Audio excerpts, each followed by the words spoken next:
Well, as soon as I hit the record button, of course he decides he wants to start eating the microphone again. Quit that. All right, guys, so the quick review for the Leica Q3.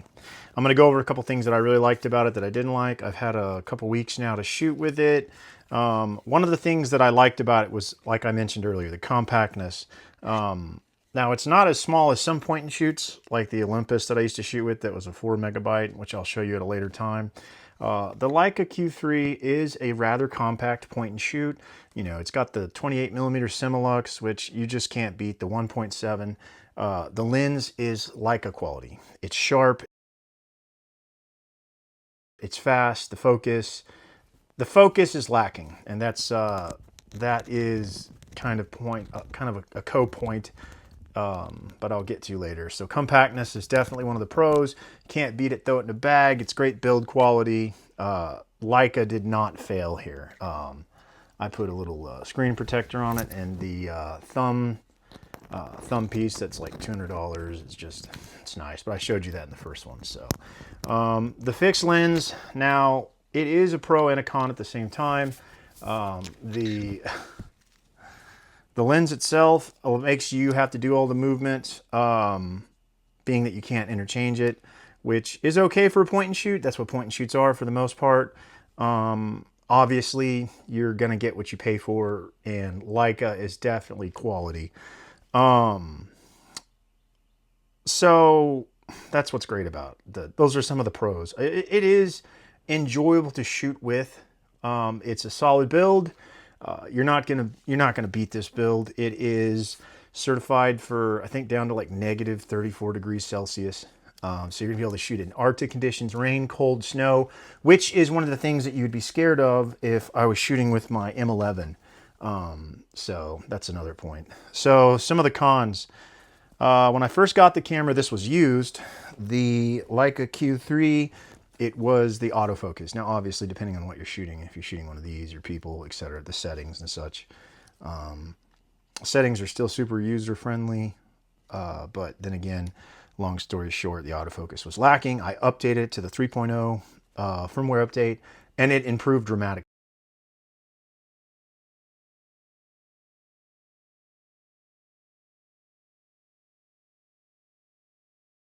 And the video was pretty dang good for 4K.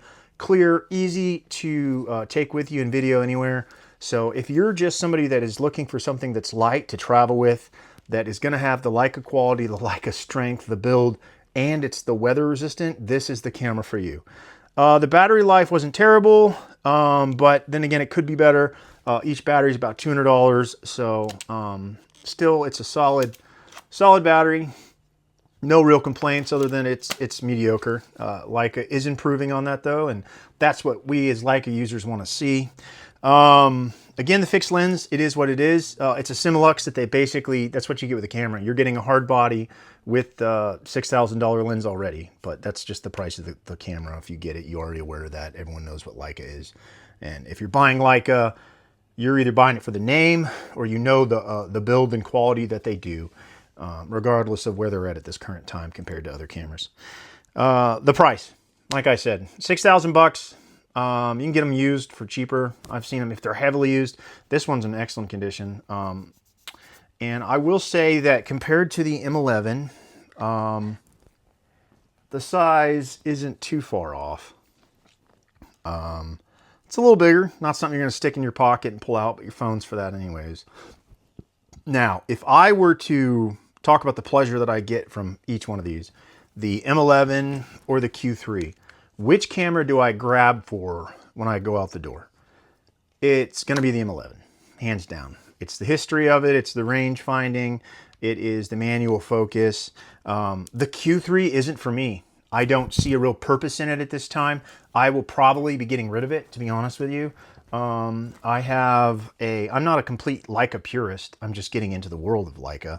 But the Sony A7 ACR is, I'm sorry, the Sony A7 CR, it has AI in the autofocus. The autofocus at this time is superior.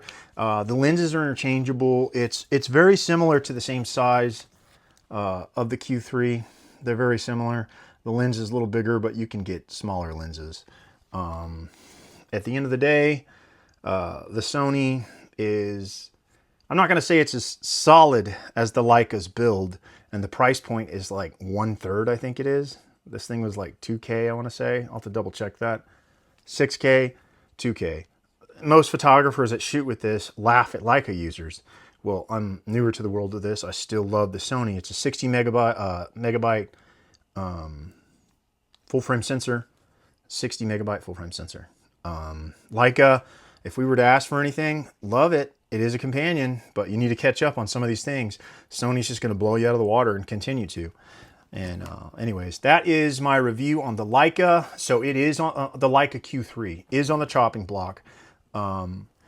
And we will go from there. For right now, I have the M11. I'm keeping it. There's no way. I love that camera. But if you're just pulling something out of your bag to do a quick shot and you have to do some real quality work and you don't have a lot of time, the Sony's it for right now. I will be doing more reviews of other Leicas in the future as I can afford it. I'm going to have to move a couple cameras around and then just go from there. But I have had the opportunity to review quite a lot.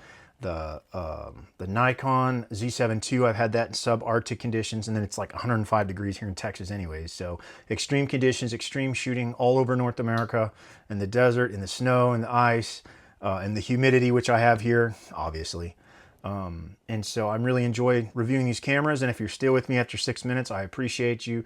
Give a like and a follow and a subscribe, and tell Pretty Bird bye, and I will see you guys for the next review. Thank you.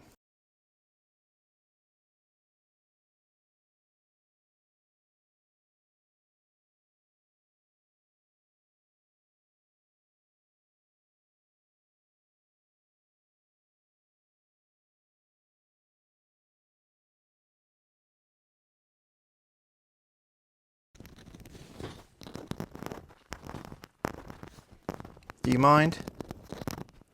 That's not yours. That's